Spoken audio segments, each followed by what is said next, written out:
بسم اللہ الرحمن الرحیم۔ محمد کی پیدائش مکہ میں 570 میں قابل قریش کے قبیلے بنو ہاشم میں ہوئی۔ ان کے والد عبداللہ ان کی پیدائش سے پہلے ہی انتقال کر گئے تھے اور ان کی والدہ آمنہ کا انتقال اس وقت ہوا جب وہ 6 سال کے تھے۔ اس کے بعد ان کی پرورش ان کے دادا عبدالمطلب نے کی اور بعد میں ان کے چچا ابو طالب نے کی۔ ابتدائی زندگی محمد صلی اللہ علیہ وسلم چراغی کے طور پر اور بعد میں ایک تاجر کے طور پر کام کیا۔ اپنی ایمانداری اور دیانتداری کی وجہ سے شہرت حاصل کی۔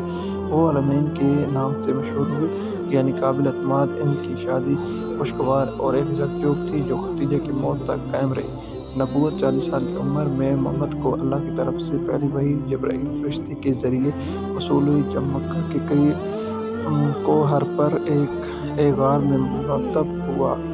اگلے 23 سالوں میں اس نے قرآن کی بنیاد بننے والے انکشافات حاصل کیے۔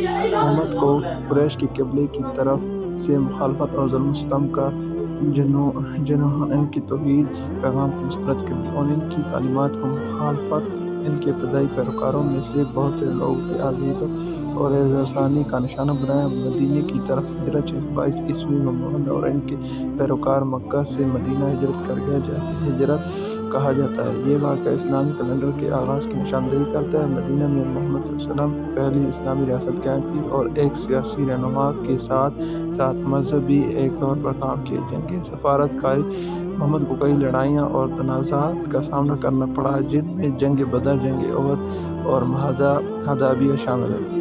اس نے اسلام کو پرامن طریقے سے پھیلانے کے لیے سفارتی کوششوں میں بھی مصروف رکھا۔ فتح مکہ 630 میں محمد ایک بڑے پیروکار کے ساتھ مکہ واپس آئے اور پرامن طریقے سے شہر فتح کر لیا، اپنے سابقہ دشمنوں کو معاف کر دیا اور اسلام کا خاتمہ غالب ایمان کے طور پر قائم کیا۔